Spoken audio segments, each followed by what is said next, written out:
1% or less actually make financial independence. So that means 99% of the people are living in a delusion. And if you ask them what are they going to do if I gave them $10 million, what would they do with their life? I guarantee you 2 to 8 million of that will be spent in less than a minute. If you ask them what would they do if they had $10 million, they'd write down all the things. They'd buy that car, they'd buy that trip, they'd buy this. And it was all consumers, all depreciables, all devaluing. As long as they spend their money on depreciables and consumables, they really don't have a real desire for building wealth. They have to invest it and buy things that appreciate value if they want to be wealthy. First of all, you want to find out whatever you've done in your life, how it served you, how it served others, and clear out any shame and guilt. Then you want to sit down and ask, what is it that you're really going to do? Because you're not going to get wealthy unless you're serving people. And if you're not dedicated to serving people, you have a fantasy called wealth. You need to make sure that you really have a value on serving people. You need to have a value on wealth, because if you don't really have a value on wealth, you'll spend it. If you have more of a value on spending it than saving it and investing it, it's going to keep going out the window. Because the money circulates through the economy from those of value at least to those of value at most over time. So you have to value wealth building more than spending. You have to value serving people more than just taking. And you have to be able to be dedicated to something that's really congruent with your values, or you won't stay with it. You won't build momentum and perseverance towards the accomplishment. And people who have a forced automatic savings in place and are willing to consistently study and research because they value wealth building. Warren Buffett by the time he was 11, he already read all the books in the Omaha, Nebraska library on wealth building by the age of 11. He was committed to the outcome. People are really committed to wealth building. They study it, they research it, they mentor under it, they apply it, they have forced savings and investment structures in place. They constantly are trying to serve people, and they want to build a business that lasts. What happens is every human being lives by a set of priorities, a set of values, things that are most important to least important in their life.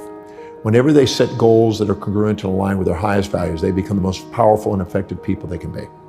This is when they're the most grateful, the most resilient. This is when they're most disciplined and most fulfilled in their life.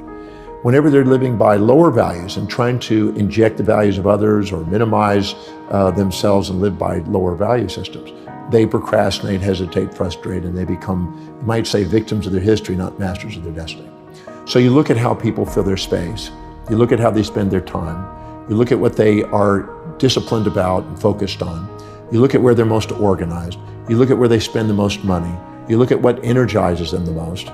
You look at what they think about, visualize, affirm, and converse with others about most that is in line with what they're creating in life.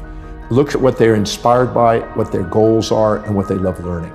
If you look and find the common threads to those questions, it'll narrow down to what you're dedicated to and what you spontaneously can't wait to get up in the morning and do. Any individual that is setting goals, intentions, that are congruent and aligned with the highest values, they have the highest probability of being spontaneously inspired in the morning to get up and do it. So if you have an entrepreneur that's working in a business and they found what is most meaningful to them, they have found the tap dance to work energy that Warren Buffett describes. As Bill Pollock, who owns Drake Corporation, told me, he says, since 1951, since I found out what I love doing, I've never worked a day since.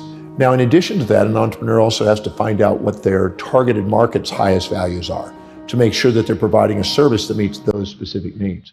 So determining your own values and determining other people's values that you want to serve is an essential component, because you're here to be able to find something that serves other people, but it's also meaningful to you.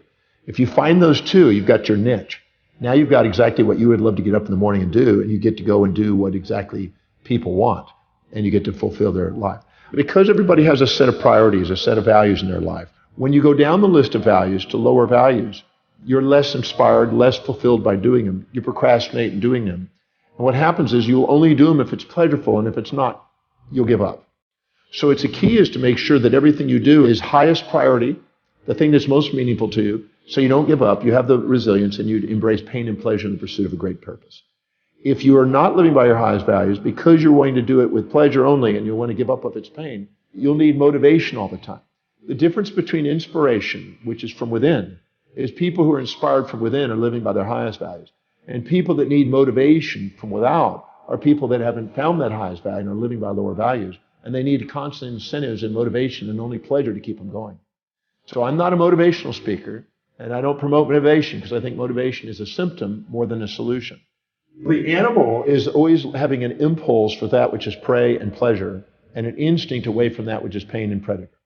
So our animal nature needs motivation. But our truest nature, our human nature, the one that activates the telencephalon in the brain, the executive centers of the brain, which allows you to be an executive and a leader in the world, transcends this pain, pleasure, amygdala reaction of the lower animal within us and allows us to function from an inner core mission that transcends that and allows us to be able to embrace pain, pleasure, support, challenge, ease, difficulties. Any complementary pair of opposites that you face along the way, you turn into on the way. If you're expecting to float across between two buildings, that's unrealistic expectation. Or if you're expecting yourself to do something that's truly not high on your values and not meaningful to you, you'll tend to give up. Or expecting some other human being to do something that doesn't abide by the laws of the universe, or expecting them to live outside their values. Because every human being makes decisions according to what will give them the greatest advantage over disadvantage, greatest reward over risk to their highest values. So if you expect yourself to do something that's not really meaningful to you, it sounds like a neat whim, but it's not really you, you're going to end up self-defeating and end up with the A, B, C, Ds of negativity. Internal anger and aggression, internal blame and feelings of betrayal, internal criticism and challenge, internal despondency, despair, and depression. And these A, B, C, Ds of negativity that you internally have, which some people call negative self-talk and negative self-behavior, is actually a feedback mechanism to make sure we're setting realistic expectations that are aligned with our real values.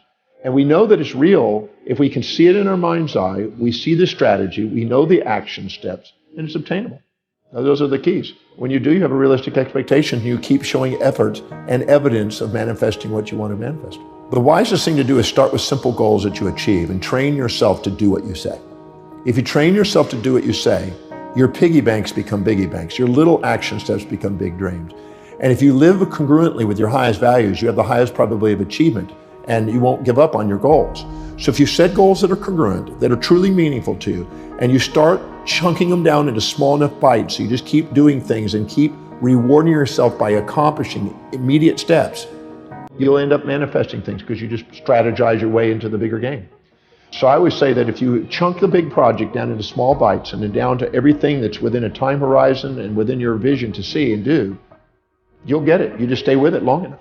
If you stay perseverant towards an objective and exemplify action every day towards your objective, sooner or later everybody else kind of dies out and you're at the top. You just got to stay with it. Well, procrastination is the result of three primary things. It's an unclear vision. It is an unchunked vision. It means you're taking on too big a chunk without bringing it down to small enough bites that you can go and get it done. And it's not linked to your highest values. If you take the objective that you have, you make sure it is abide by the laws of the universe, it's doable. You make sure it really matches your highest values so it's linked. And the way you know that is if you can rattle off the reasons why you can do it and how it will help you fulfill your mission fluently. Because if you're fluent, you're congruent.